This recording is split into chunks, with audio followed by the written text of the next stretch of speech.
네, 요즘 대통령 선거 운동이 한창입니다. 지난 주간에 후보자 토론회를 보았는데요. 참가한 사람 중에 국회의원 수가 가장 적은 정당에 속한 그 후보자가 자기가 속한 정당이 가장 오래된 정당이다 이렇게 자랑을 하면서 다른 거대 정당들을 좀 비꼬았습니다. 그런데 그 가장 오래되었다는 그 정당도 생긴 지가 5년이 되질 않았습니다. 우리나라 이 정당의 모습이 그 존속 기간만큼이나 아주 나약하기 그지 없습니다. 대개 10년도 못 가서 이합집산을 통해서 새로 당을 만들거나 당명을 바꾸는 일들이 참 많습니다. 지금 있는 정당들 중에서 대통령 선거 후에 아마 사라질 정당도 있을 것이고 또 이름 바꿀 정당이 또 있을 것입니다. 우리 정당들이 국민들을 실망시키는 일을 많이 하다 보니까 한 정당 이름으로 오랫동안 존속을 하질 못합니다.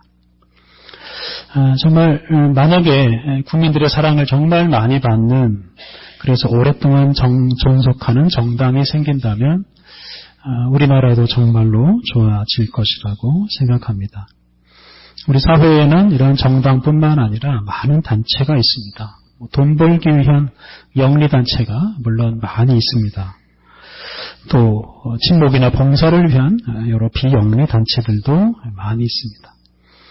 그런데 그 단체들 중에서 그냥 잠깐 존재하다가 사라져버리는 단체들이 참 많습니다.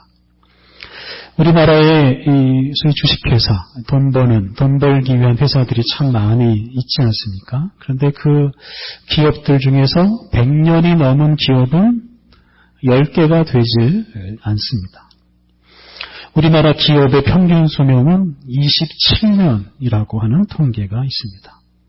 30년도 못 사는 게 우리 기업의 역사입니다.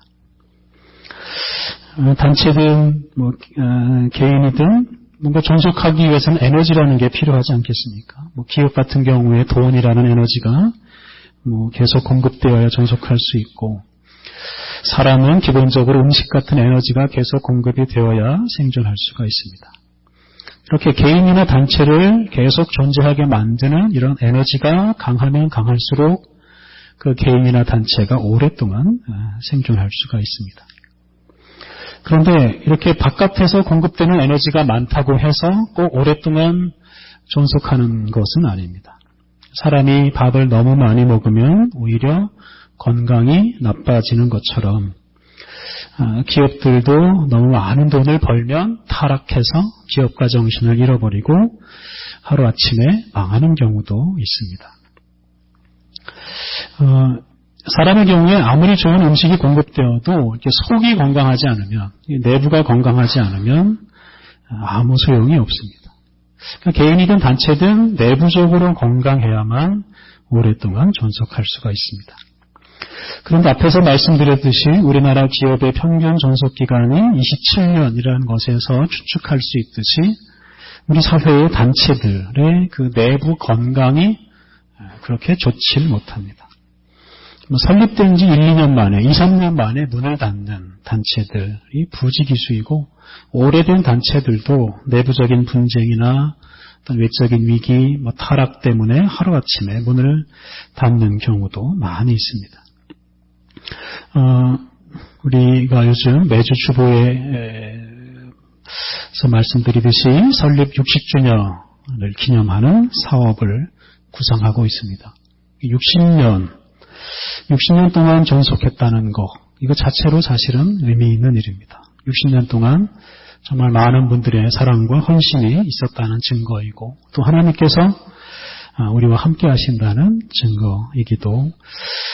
증거이기 때문에 그렇습니다. 그런데 사실 우리 교회의 역사는 60년이 아닙니다. 우리 교회는 59년 전 1958년 6월 8일 우리가 설립 기념주일로 지키는 그날에 설립된 것이 아닙니다. 신학적으로 말하면 우리 교회가 생긴 것은 2000년 전입니다.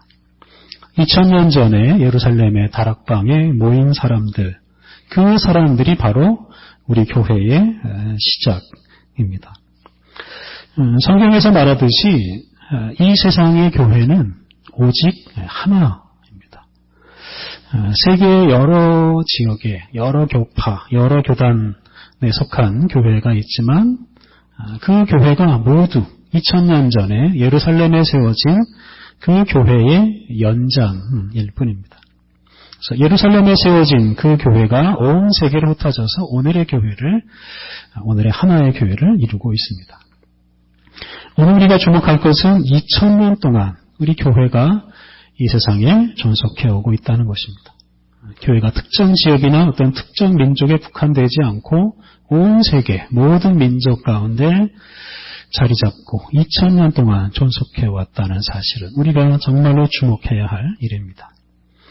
오늘 우리가 읽은 본문에서 이렇게 2000년 동안 우리 교회를 존속하게 한 근원적인 힘을 우리가 발견할 수가 있습니다. 지난주에 이어서 오늘도 우리가 사도행전 말씀을 봉독했습니다. 부활절을 보내고 성령 강림절을 기다리는 이 기간에 우리가 이 사도행전을 계속해서 봉독하고 묵상할 것입니다. 이 사도행전은 교회의 역사를 기록한 책입니다. 그래서 사도행전에는 예루살렘에서 시작된 그 교회의 이야기가 처음에 나오고요. 그리고 그 당시 세계의 중심이라고 할 수 있는 이 로마시, 이 로마에서 사도 바울이 복음을 전하는 이야기로 끝이 납니다. 예루살렘에서 시작된 교회가 불과 30여 년 만에 아시아와 아프리카와 유럽으로 급속하게 확산되었습니다. 오늘 읽은 본문은 교회가 그렇게 온 세계로 확장되는 그런 그 시작을 말하고 있습니다.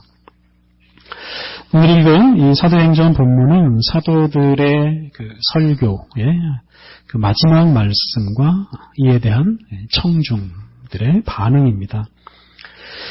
오늘 읽은 이 본문 앞에 2장 14절에 이런 말씀이 있습니다. 2장 14절 베드로가 11 사도와 함께 서서 소리를 높여 이르되 유대인들과 예루살렘에 사는 모든 사람들아 이 일을 너희로 알게 할 것이니 내 말에 귀를 기울이라. 그래서 베드로와 11 사도가 함께 예루살렘에 모인 사람들 앞에 나서서 하나님의 말씀을 선포하기 시작합니다.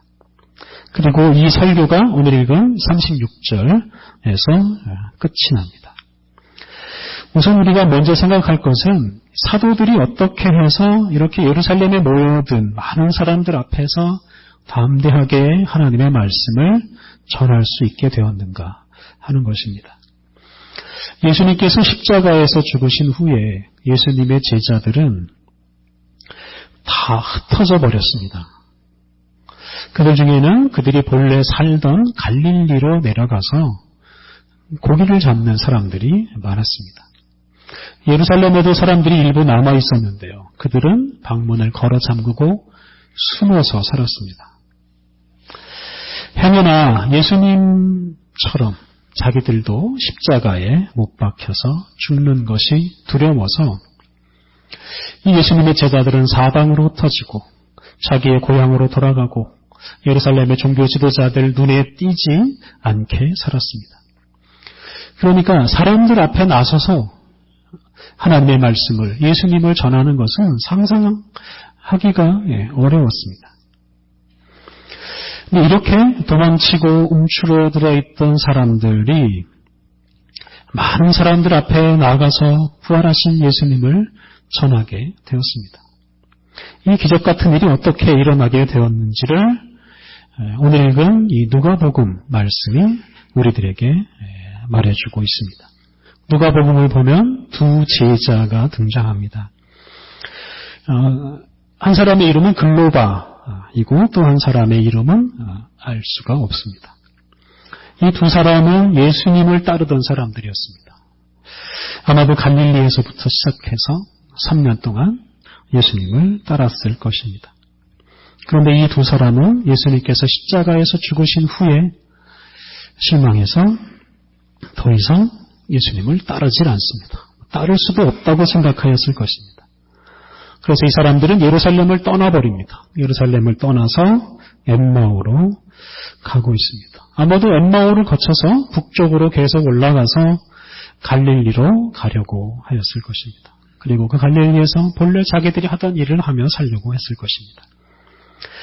17절에 나오는 대로 그들의 얼굴에는 슬픔이 가득했습니다.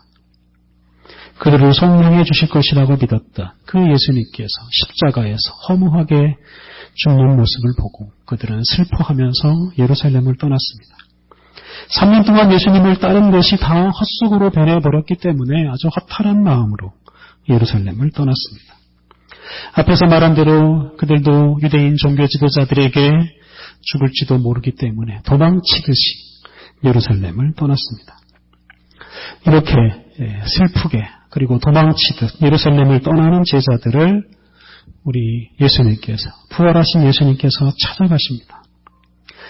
그런데 안타깝게도 이 두 제자가 부활하신 예수님을 알아보지 못합니다. 그들은 너무 깊은 슬픔에 빠져 있어서 예수님께서 부활하셨을 것이라고는 상상도 하지 못하고 있습니다. 그들은 절망한 상태입니다. 믿음과 소망을 다 잃어버린 상태입니다. 그래서 그들의 눈에는 아무것도 보이질 않습니다. 그냥 캄캄함, 그것밖에는 보이질 않습니다. 이에 예수님께서 그들의 사정을 들어주시고 또한 그들에게 하나님의 말씀을 가르쳐 주십니다. 당신이 고난받을 것과 또한 부활할 것을 예고한 그 선지자들의 그 구약의 말씀을 잘 풀어서 가르쳐 주십니다. 그리고 그들과 함께 한 여관으로 들어가셔서 또한 식사를 하십니다. 그때 예수님께서 감사 기도를 드리시고 그들에게 빵을 떼어서 나누어 주십니다. 그리고 그 빵을 받아들은 제자들이 그때 비로소 그들 앞에 있는 분이 부활하신 예수님이신 것을 알게 되었습니다. 그들이 비로소 부활하신 예수님을 만나게 된 것입니다. 32절 표현을 보면 그들은 예수님으로부터 하나님의 말씀을 배울 때 그들의 마음이 뜨거워지기 시작했다라고 말합니다. 부활하신 예수님을 만나는 순간부터 그들의 마음이 회복되기 시작했습니다.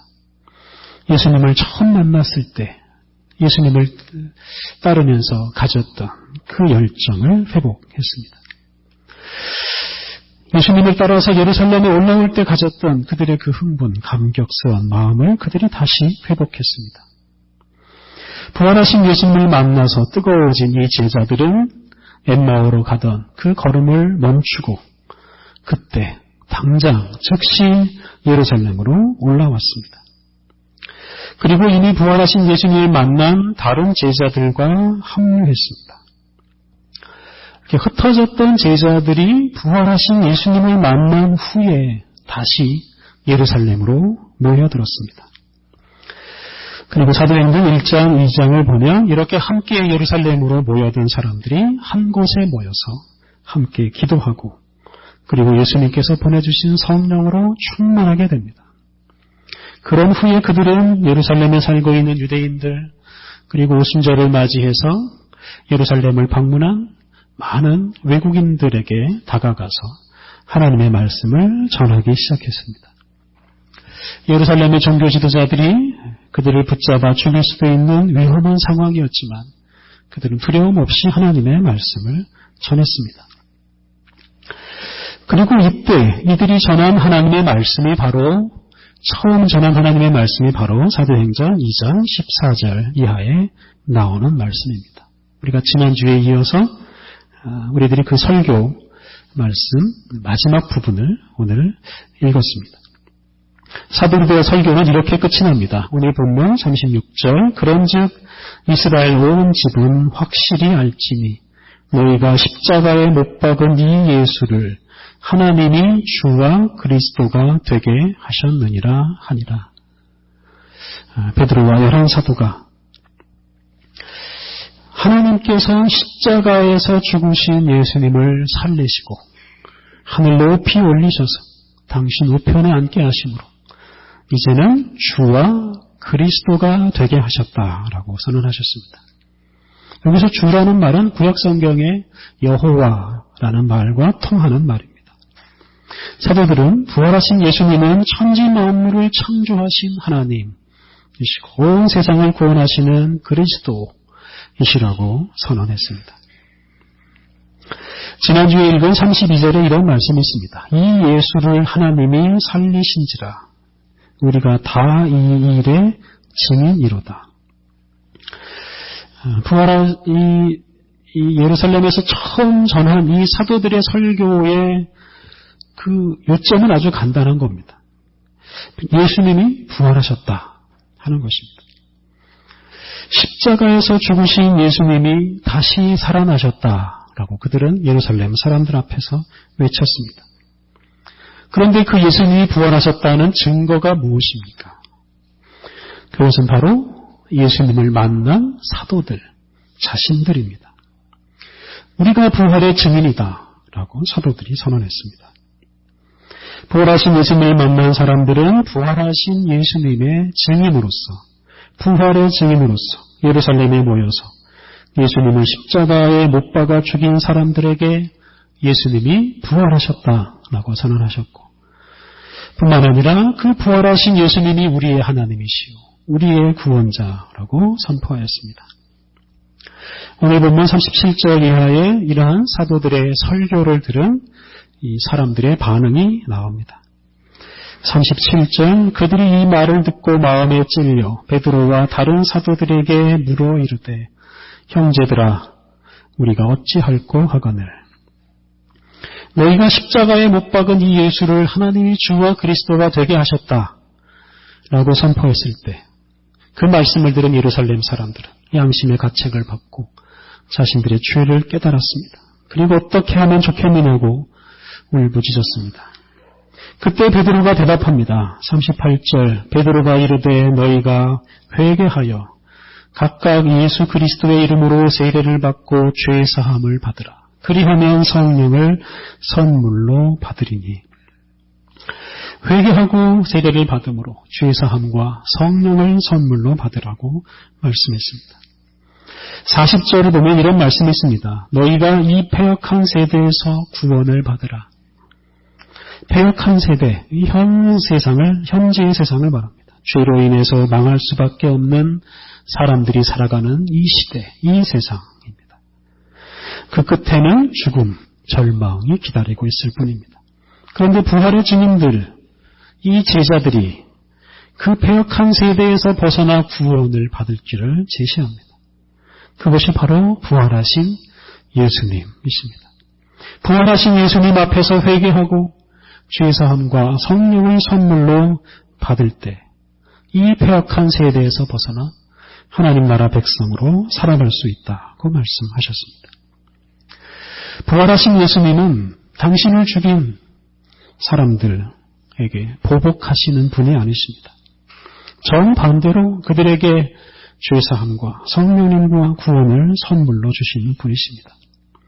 그러하기에 부활의 증인들은 이 부활하신 예수님을 두려움 없이 사람들 앞에 나아가서 담대하게 전파했습니다. 이렇게 부활의 증인들이 전하는 하나님의 말씀을 듣고 사람들이 회개하고 세례를 받습니다. 그리고 41절 그 말을 받은 사람들은 세례를 받음에 이 날에 신도의 수가 3,000이나 더하더라. 제자들이 전한 말씀을 들은 사람들이 그 말씀에 응답해서 세례를 받고 이 신도, 즉 교회 공동체, 다시 말하면 부활하신 예수님을 전파하는 이 공동체에 더해지게 되었습니다. 이 공동체에 들어와서 함께 살게 되었습니다. 무려 3,000이나 되는 사람들이 교회 공동체로 들어왔습니다. 사랑하는 성도 여러분, 바로 이 모습이 우리 교회의 처음 모습입니다. 이런 모습으로 교회가 시작되었고 교회가 이러한 모습으로 온 세상에 확장되었습니다. 부활의 증인들이 모여서 교회가 시작이 되었고 또한 부활의 증인들이 전하는 부활하신 예수 그리스도의 소식을 들은 사람들이 이 교회에 함께 합류하였습니다. 39절에 이런 말씀이 나옵니다. 이 약속은 너희와 너희 자녀와 모든 먼데 사람 곧 주 우리 하나님이 얼마든지 부르시는 자들에게 하신 것이라. 앞에 38절에 나오는 회개와 세례를 통해 주시는 죄사함과 성령의 은총을